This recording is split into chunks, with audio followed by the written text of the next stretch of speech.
careful. I don't want you to think that I'm saying that lecturing is wrong. There's a place for all different modes of instruction. For decades, America's schools of education have spent countless hours lecturing students on teaching theory, leaving many of them ill-prepared for the realities they'll face in today's classrooms.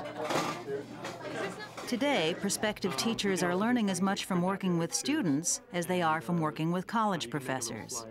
And in places like the University of Virginia's Curry School program, they will graduate with a solid grounding in their academic subject matter and the teaching know-how to make concepts like the Doppler effect come alive in the classroom. Now what I want to do is toss it around the room, and I want you folks to notice the sound as it's approaching or going away from you, all right? Don't hurt anybody. I wanted there to be an opportunity for students to experience the phenomena in the classroom. They have a basic understanding of their content or their subject area. They're pretty green when it comes to knowing how to teach that. And I wanted to model how you can start something that really engages students. We were trying to look at if we could make mold growth. At Curry, students get into real classrooms with real kids early and often. Sophomore year is generally limited to observing in classrooms. Later in the program, students get involved in one-on-one tutoring. Try doing file quit and see if that works. They also develop and present some class lessons before honing their teaching skills as full-time student teachers. I want you guys to think of a person who you think exemplifies, you like the way they present. They're a good actor or actress, or they're a good speaker. It looks so easy until you get down in there and do it, and then you're like, whoa, this is so hard. I mean, getting ready for a lesson, hours go into it. Classroom management, I mean, that is a huge issue. When you present information, that presents information. There's nothing like walking into a classroom of 20, 25, 30 active students, and you've got to teach them. And the first thing you've got to do is to be able to manage the classroom, because if you can't manage the classroom, you're not going to teach very much of anything. And the second thing you've got to do is to be able to present the lesson in a way that the children understand they can learn and they'll want to learn. There's no place to do that better than to actually be in a classroom with a group of students. You guys need to decide which piece of artwork each person's going to do, and then who's going to do the biography. You find that picture that you wanted. Kindergarten teacher Virginia Coffey serves as a mentor for Curry students like Alexa Kane. Coffey graduated from Curry before it began to emphasize early classroom exposure, which she feels is essential for success.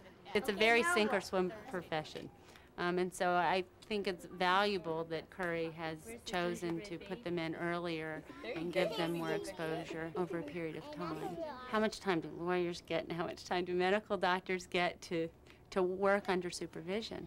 But I think it's the same in anything you do. The more you do it, the better you get because of that experience. Fast as you can. You can't catch me on the gingerbread man. Kenny, if you weren't so dumb, we'd be done by now. Calm down, Leon. Just because you did all the work on this assignment doesn't mean you're better than us. To extend actual classroom experiences, Curry uses multimedia technology to offer the next best thing, virtual classrooms. Don't forget to work on your project.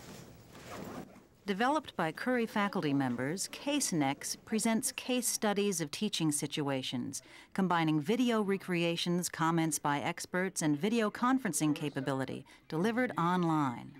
Okay, Edith, what's up? There have been several reports about your unwillingness to use the technology that's available to you for your class. Now, to some parents, that's very important. I have too much to teach now to try and incorporate video games and the internet. If I look at this and I say, yikes, this is something I might have to deal with when I'm out there, then I'm going to give it my all. And so we're trying to prepare people, edge them a little bit closer to what it's really like out there, and up their chances for being successful. CaseNex allows diverse groups of students to share their views on common teaching dilemmas. I don't know. There's these two sides to that issue. So what do you think of that? For this case, a Curry class links up with students at Hampton University. We set up the video conferencing camera, and using iVisit, we saw each other online. Okay, I agree with what your student said. And I thought that was really interesting, being that...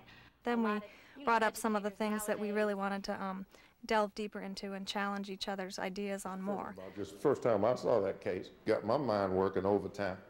You're able to take a look at another culture, another school, another neighborhood, much easier. And form partnerships with people through the internet and email and open lines of communication that haven't been opened before. One of our students has commented. Is this a good time for me to share her comment? Please do. Okay. As the technology becomes more commonplace in society, I think more people will be talking frankly with each other. And that's got to improve both teaching and learning and society.